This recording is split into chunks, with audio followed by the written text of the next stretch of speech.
প্রায় 1000 সমর্থক নিয়ে তৃণমূল কংগ্রেস ছেড়ে কংগ্রেসে যোগদান করতে বহরমপুর গেলেন মতিউর রহমান বিশ্বাস। নওদা পঞ্চায়েত সমিতির প্রাক্তন সভাপতি তথা নওদা ব্লক তৃণমূল কংগ্রেসের প্রাক্তন যুব সভাপতি আজ দুপুরে প্রায় 100টি গাড়ি করে প্রায় 1000 জন সমর্থক নিয়ে বহরমপুরে যান। সেখানে অধীর রঞ্জন চৌধুরীর হাত ধরে কংগ্রেসে যোগদান করবেন বলে জানান। যাওয়ার সময় তিনি কি বললেন শুনুন।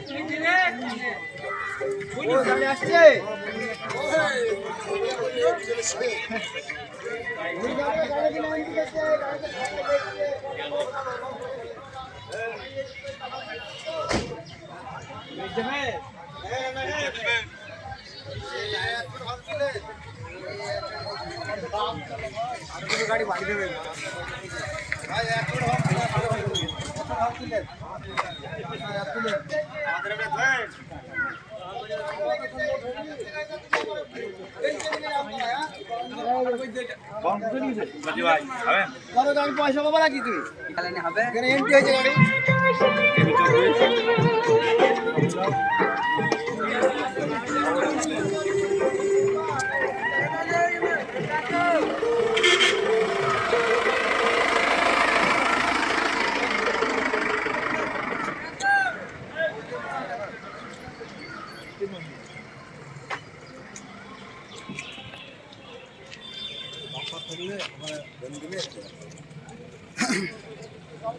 ভালো দেখছি তুই মা হেনে বলুক দিনি আমাদেরকে আমি ভালো দেখছি না তুই মা ভাই না আমাকে বলুক দিনি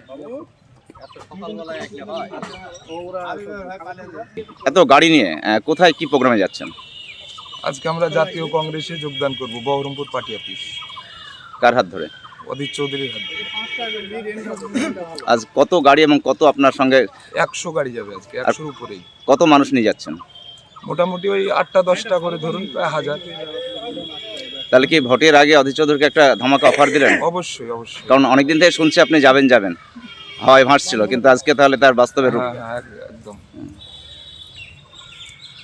আপনার নাম? মতিউর রহমান। আপনি এর আগে পঞ্চায়েত সমিতি কি দায়িত্ব ছিলেন? হ্যাঁ, পঞ্চায়েত সমিতির সভাপতি ছিলাম। আর টিএমসির? টিএমসি তার আগে যুব সভাপতি ছিলাম।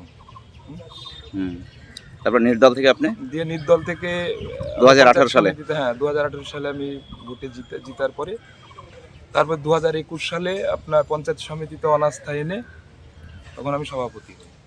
তার আগে কে সভাপতি ছিল, কোন দলের ছিল? তার আগে তৃণমূলের সভাপতি ছিল বিশ্বজিৎ ঘোষ। 2.5 বছর থাকার পর? 2.5 বছর থাকার পরে তারপরে আমি বাকি টার্মটা আমি পূরণ করেছি। এর আগেও তো একবার কংগ্রেসে যোগদান করেছিলেন? হ্যাঁ, করেছিলাম এর আগে। তারপর কি এমন হলো আবার চলে গেলেন? চলে গেলাম তখন আমার কর্মী সমর্থকরা যেটা চেয়েছে, আমি সবসময় কর্মী সমর্থকদের মতামতের উপরে আমি চলি। ওনারা যেটা বলেন আমি সেইভাবে, আমি নিজে ভাবি না কিছু।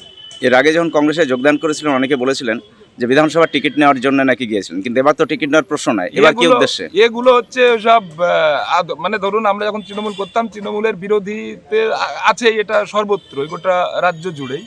হ্যাঁ, এটা তাদের ভাবনা। হ্যাঁ, ওই বিধানসভার টিকিট বা অমুক এমএলএ হতে হবে বা কি হতে, এটা না। কারণ এখানে সামনে কোনো ভোট নেই। না, এখানে মানুষ যেটা চাইছে সেটা হবে। তৃণমূলের অসুবিধা হলো খুব?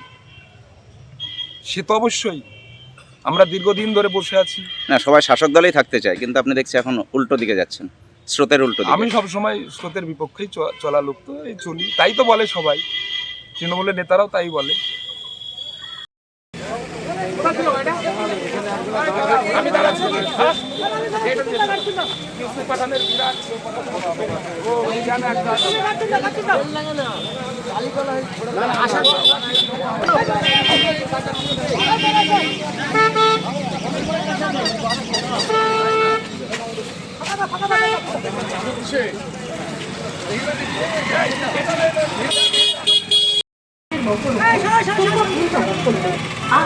সোনার কইলার নতুন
ওইদিকে আছে, ওই ক্লাবের ওইখানে আছে, ওই হাড়িপাড়ার মনে হচ্ছে দুটো তিনটে আছে।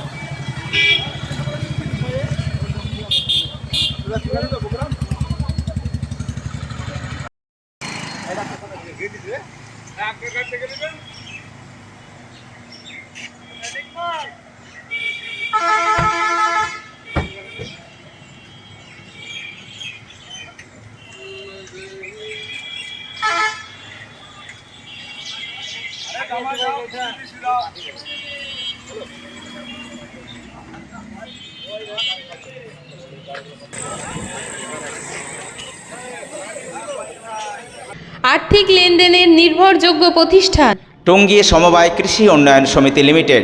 Registration number 45/20/12/1975। টঙ্গী, আমতলা এবং পাটিকাবাড়ি আমাদের 3টে শাখাতেই savings account, recurring deposit, fixed deposit, MIS, double scheme, জল প্রকল্প, স্যানিটারি ন্যাপকিন, হিসপা এছাড়াও সরকারি বিভিন্ন প্রকল্পের টাকা লেনদেন করা হয়। সমস্ত রকম চেক ভাঙানোর সুব্যবস্থা আছে। সম্পূর্ণরূপে কম্পিউটার দ্বারা পরিচালিত।